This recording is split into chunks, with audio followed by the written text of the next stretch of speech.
Tom Wills, welcome to the Star-Tribune. Thanks for having me. Thank you for taking the chance to meet with us. I appreciate Sure, it. sure. So let's go right into the questions. What would you consider the biggest problem that needs solving in leadership from the governor in Wyoming?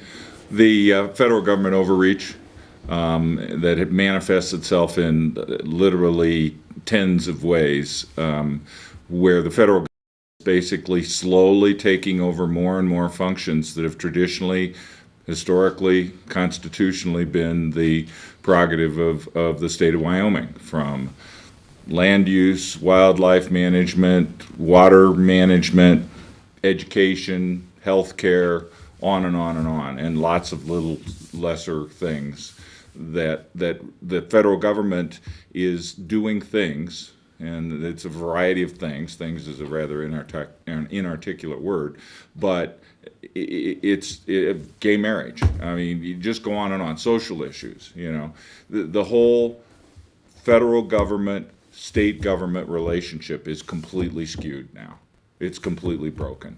The traditional, historical, and constitutional definition of what the federal government's supposed to do and what the state government is supposed to do, those powers that are reserved to the states by the 10th Amendment, it's been in tension through our entire 225 years. But it has slowly been that the federal government has been encroaching on those areas that rightly are the responsibility and authority of the states.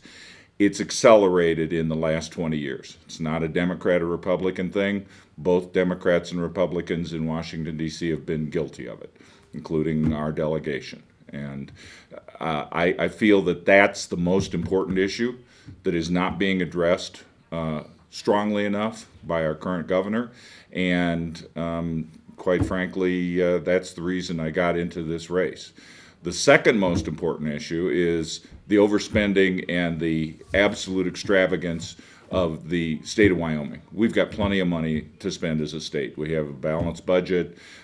Things are seemingly good here, but we're wasting money. We're just tossing it away. We could either decrease the sales tax by a significant amount with some cuts in our spending, or we could just save the extra money and make sure that we truly are self-sufficient going in the future. And I'm not talking about just a rainy day, half a day, or 0.5% or 1% savings. I'm talking about significant putaways of money to the place where we could make significant cuts in property taxes or sales taxes in the future, even in the face of declining revenue, which is going to happen to Wyoming whether or not Obama or Hillary is elected. There's just no way around it. The days of wine and roses that we're living in right now with regard to having all the money we want to spend and being able to spend it on all these great projects and all the special deals and so on and so forth, those days are going to end. It may be that they're going to end because of coal is no longer going to be either fashionable or competitive. Doesn't really matter that Obama's trying to shut down coal plants. What really matters is that people are moving away from coal because natural gas is cheaper, because, like it or not, wind and solar are going to basically take a larger percentage of the business. And I think we're going to actually have a renaissance in nuclear power in the next 20 years. Let me talk to you real quick about, you talk about state and federal relationship. Yes. One of the big set of actions from the Meade administration to deal with that balance have been lawsuits on a number of fronts. Are those lawsuits a waste of money or the right approach? They aren't very expensive. The reality is, whenever you're in a negotiation with some other party, in this case the federal government, you always try to resolve the issues as amicably as possible. So first you talk to the bureaucrats in Washington, D.C., and then if you don't get satisfaction, then you file a lawsuit, which really isn't all that expensive, a couple of lawyers. And so I do believe that lawsuits are part of the process of our negotiation with the federal government over their overreach and issues. So I have no problem with what Governor Meade's doing in that regard. As far as adjusting that balance, what would you do specifically? I mean, just saying it's a problem is one thing. Well, the reality is you don't, at the end of the day, accept blatantly unconstitutional rulings from the federal government. You just don't accept them. You just say one of those rulings. So the wolves. The wolves is a good example. So how exactly would Wyoming navigate? So let's just say, like, let's say federal judge rules, basically putting Wyoming's wolf management plan on hold. Uh, The day before the wolf hunt was supposed to start, which Sure. is extraordinarily suspicious. Yeah, but the fact is that the judge made the ruling. So if you start handing out, start handing out wolf tags all of a sudden, play that out for me. Like, Well, the what happens the after wolf that? tags have been sold for the last 9 months. Well, sure, but They were already in why- place. Outfitters had taken down payments from people from out of state to come in and do the wolf hunt.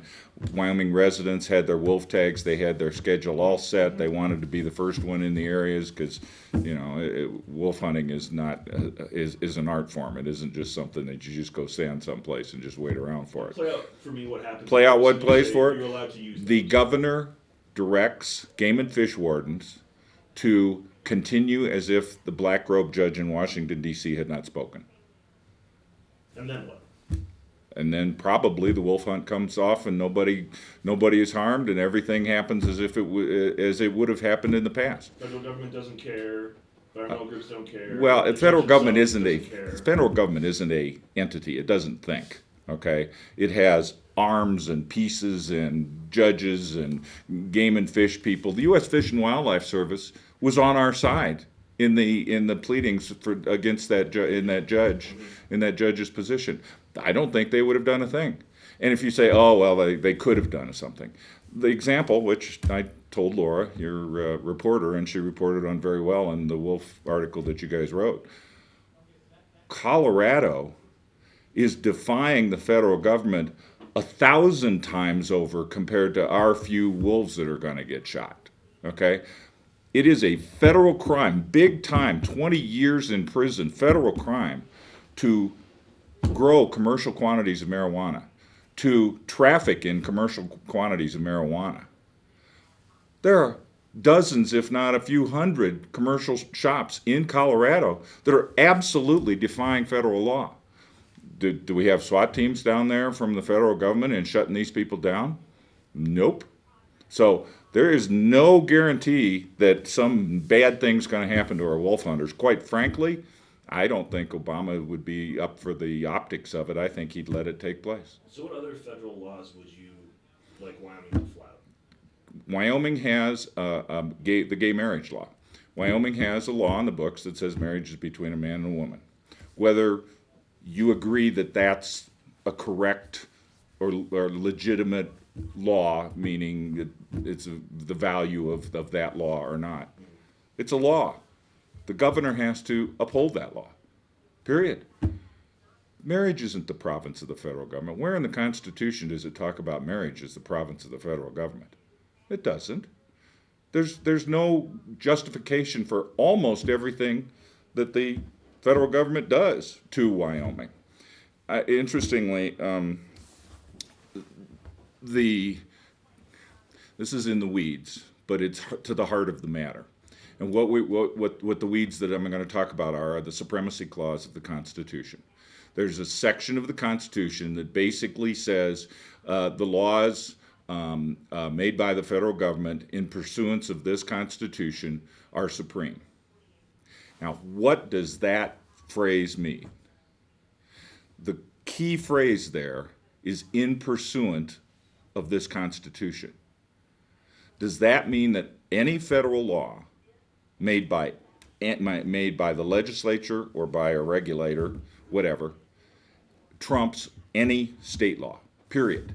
And there are people and there is judges and historical precedents that essentially kind of says that. Nobody comes out and says the states are truly just slave states, just vassals of the federal government, just subdivisions of the federal government. Nobody says it that blatantly, but the interpretation of the supremacy clause is really at the heart of this federal overreach because they think they can do anything to us. They think they can come in and take the ditch that runs out in my front yard and call it a navigable water and make them be responsible for me deciding whether or not I'm going to use my backhoe to move the ditch 100 feet. And that's what they're about to do, by the way. I don't know if you know that. The EPA has been doing rulemaking for quite some time, basically trying to connect every piece of little dinky stream in the United States as somehow meandering into some navigable water, therefore they get to control it. Therefore, they get to decide every single change to every single ditch in the United States. And the reason they say they can do that is because of the Supremacy Clause. And my interpretation of the Supremacy Clause is that the word "in pursuance of" this Constitution works in conjunction with the 10th Amendment, which says that those powers not delegated to the federal government by this Constitution are reserved to the states and to the people. Now, that's a very unpopular position for lawyers and judges and Washington, D.C. bureaucrats, including Matt Mead. And that's why Matt Mead won't go any further than filing lawsuits. He'll say, okay, well, some black robe judge told me I can't do this, so it doesn't matter that we happen to have a law on the books for wolves or gay marriage or land use management or water management, or that we actually do our own water management. There's a very sophisticated legal system and management system for water in Wyoming. Regulations, all completely legitimate, all absolutely settled law, okay? They could be just tossed out the window. All of our historical control of water rights, usage, and so on and so forth as a state, just tossed out. And I would suspect Matt Mead will say, well, nothing I can do about it. Some black robe judge told me so. So you've criticized Wyoming as a place you wouldn't want to move your business specifically? No. That's absolutely was written wrong. Okay. Well, I said it is not a business climate that is conducive to people, to business owners deciding to move here. And you specifically mentioned taxes. Yeah, the taxes, everybody says this state is a great state for business. Mm-hmm. There's only one thing that's really good about this state's tax structure, and that's that it has no income tax. Other than that, we're middle of the road, and in a few cases, much worse than both surrounding states and the nation as a whole. And quite frankly, income taxes really matter to a company that is based on personnel or whatever. So from an income tax point of view, it would be a good place to move a company like mine, which is a software company. Unfortunately, I don't have any customers here, or we've only got one customer in Denver. And the rest of the business climate here, it's heavily regulated. There is a whole slew of reasons that basically make Wyoming just be another state, not special, not special in any regard. And the reality is Wyoming could be special. If we were able to somehow, magic, but it isn't really, get rid of the sales tax, we would have to fend off.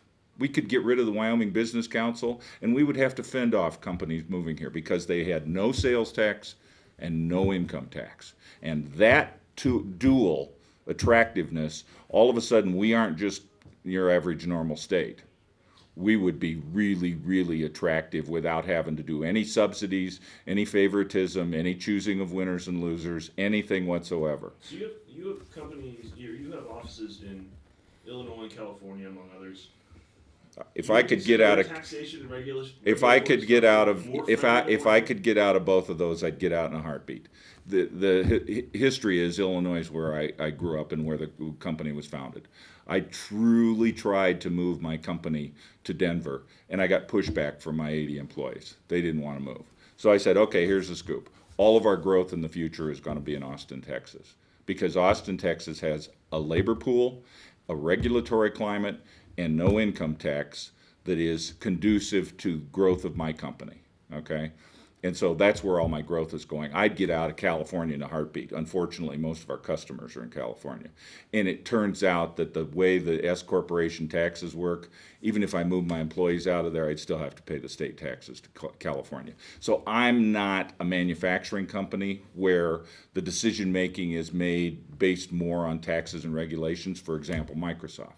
I don't know if Microsoft would have moved their data center here without that special favoritism they got to exempt them from having to pay sales tax for their thousands of Blade computers that are sitting in their data center down there. That to me is favoritism. It's just That's not capitalism. That's crony corporatism.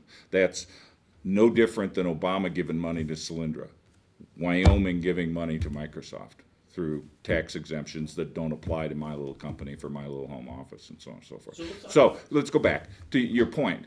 No, Wyoming's a great place to live if you like the wide open spaces and the outdoors, and it's actually a very good place if you're an energy producer, because this is where the energy is, okay? It's a great place for a variety of tourist and ranching and farming businesses and support businesses for those businesses. But the article that was the source of this question that you're asking was asking how, first of all, do you want to diversify the Wyoming economy? And my answer is absolutely. A diverse economy is a very vibrant economy, and I believe in growth, and I believe in free markets, and both of those are really important to the future. Then the question becomes, how do you get a diverse economy? And all of my opponents, and quite frankly, the technocratic elite that make the decisions, believe that government choosing winners and losers and providing subsidies and providing enticements, the Magpul deal, is the right way to diversify our economy. I completely reject that approach. That approach is the approach of a centralized, technocratic, government-run economy. Think China. That's wrong. I don't want Wyoming to be choosing winning and losers. I want Wyoming to be low regulation, low taxes, very fair, even-handed interpretation of those regulations and taxes, and then just step back and watch the growth happen and diversification happen. So, but you are running for governor, and you'd be a part of the government. Mm-hmm. So then is there any sort of government role in encouraging diversification in the state? If you're saying diversification is a good goal, what would you do as governor to get there? No, no. The answer is the governor is a very weak position, actually. The executive branch is the weakest of the three branches of the legislature. I would work with the legislature through budgeting process to move the state away from its high regulation, high tax status, okay? Inventory taxes, the property tax on vehicles. There's a whole slew of taxes. My campaign platform, I propose a 1 cent decrease as the first step in the sales tax. So the state portion of the sales tax, which is now 4 cents, 4%, I would work with the legislature to knock 1 cent off that. That's what we lived with. That it got increased from 3 to 4 about 20 years ago, not quite 20 years ago. And so that's a step in the right direction. We need to start to tighten our belts.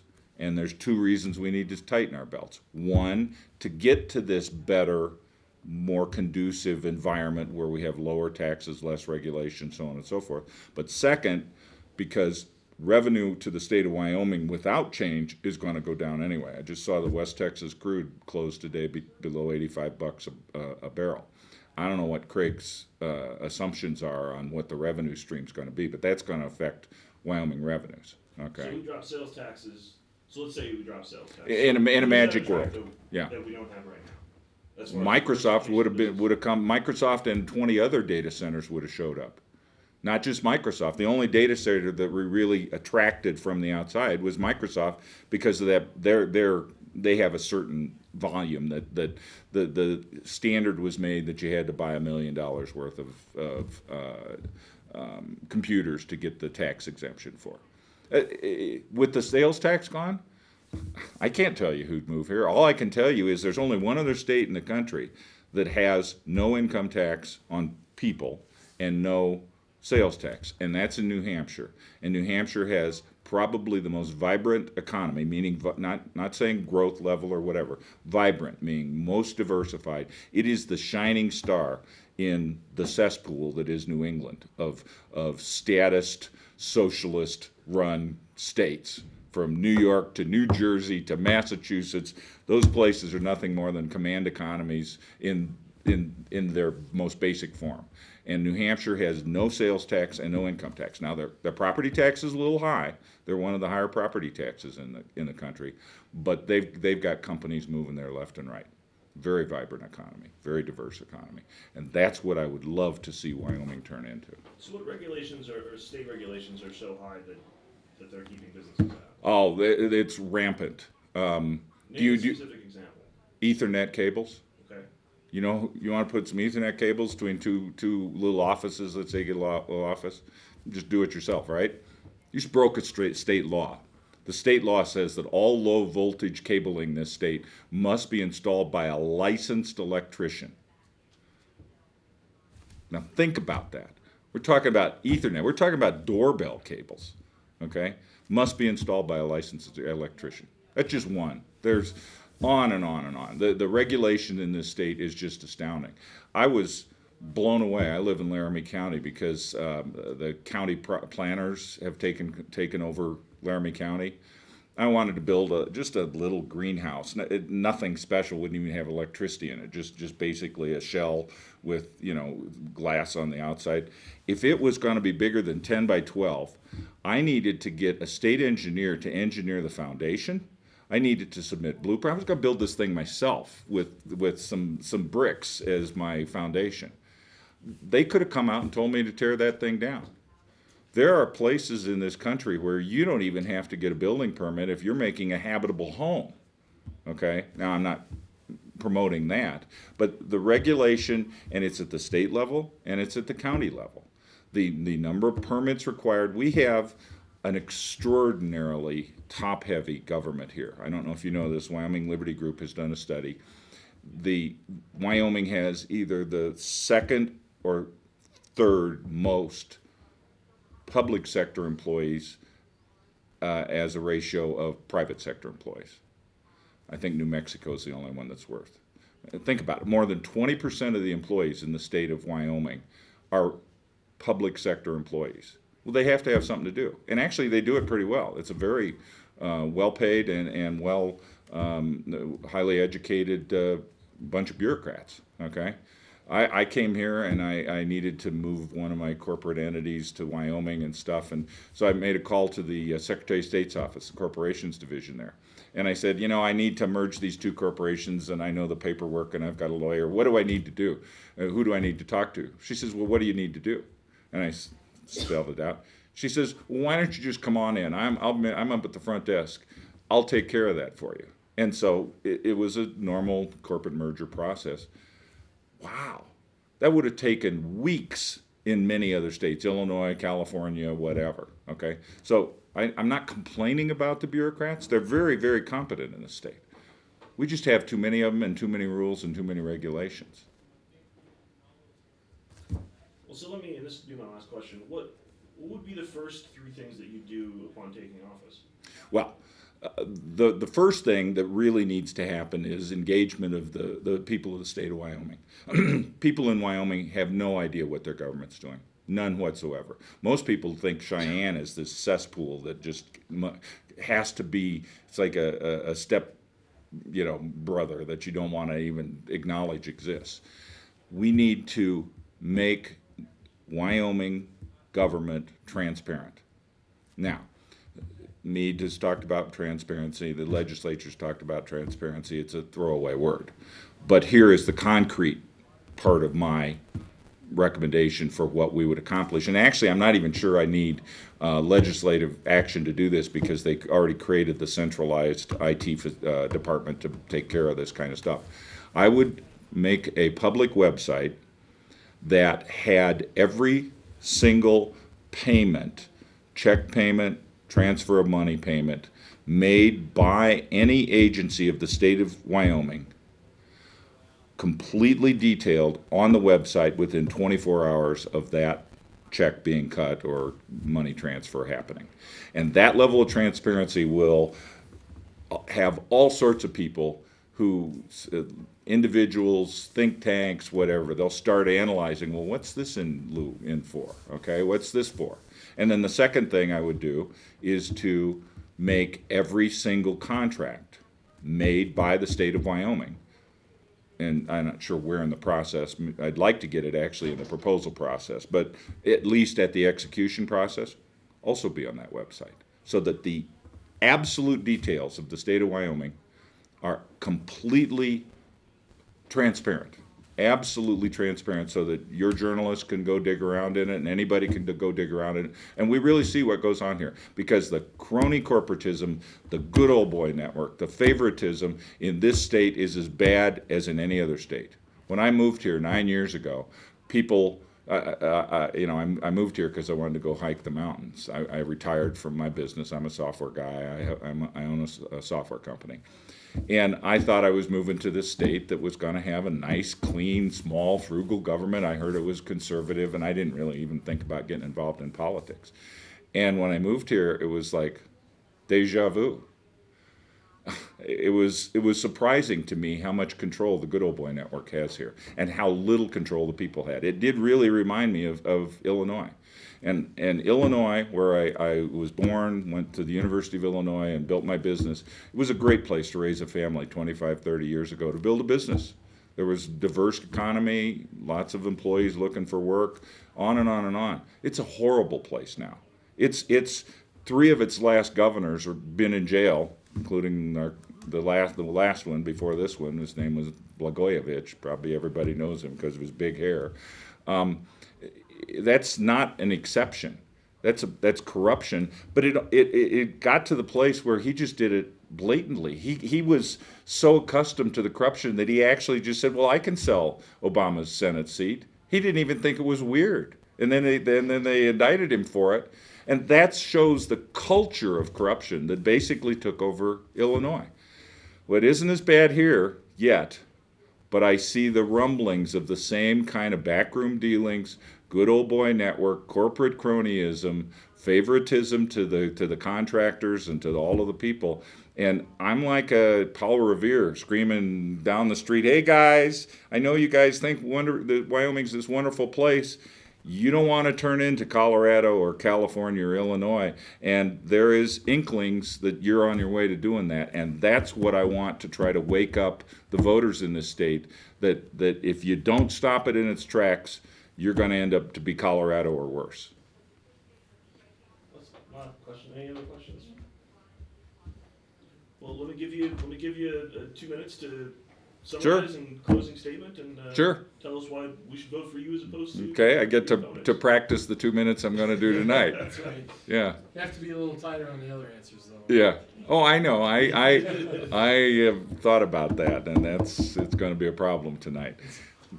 The reality is, the reason I got into this race was because Taylor Haynes and Cindy Hill did not defeat Matt Mead in the primary.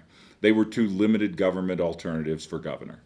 And when that did not happen and Mead was renominated, I had suspected that would be the case. And so I had gathered the signatures to be on the ballot for governor. And I submitted those signatures and got myself put on the ballot. The reason I'm running is to become the next governor. This state needs a complete change of direction. And if the voters of the state elect Mead or Gosar, there isn't going to be any change. We're going to keep going down that path. So if the voters of this state are really happy and comfortable with what is happening in Cheyenne, then they should vote for either Mead or Gosar. Okay? But the reality is, if they really understood what's going on down there, they would vote for me, because I'm going to shake things up. I truly am an independent. I truly have no backing from corporations or unions or any outside interests. I'm my own man. I'm a businessman. I'm not a lawyer. I am somebody who's going to basically go in and clean house. And that's scary to a lot of people. People don't want to do change. When things look fine, you don't want to do change. But the reality is, I'm here to be the beacon, the hope that people will recognize that we're on the road to a top-heavy nanny state government, and Mead and Gosar, there is not 10 cents worth, not 2 cents worth of difference between the 2 of them. And I'm really here to give you guys, you voters of the state of Wyoming, an alternative to the good old boy network, to the way things are. Our country is in deep trouble. In Wyoming, it may not seem to you is in deep trouble, but it's in deep trouble. We're totally dependent upon the federal government. If the dollar dies, we're in big trouble as a state. That doesn't have to be that way. we can essentially take care of our own business with all the wealth we have if we save and are frugal. But on our current course, that's not what we're doing. So that's why I would like people to really think about their vote and to vote for me for governor. Mr. Wills, thank you so much for coming in. Sure. Appreciate it. Appreciate the chance to talk to you guys.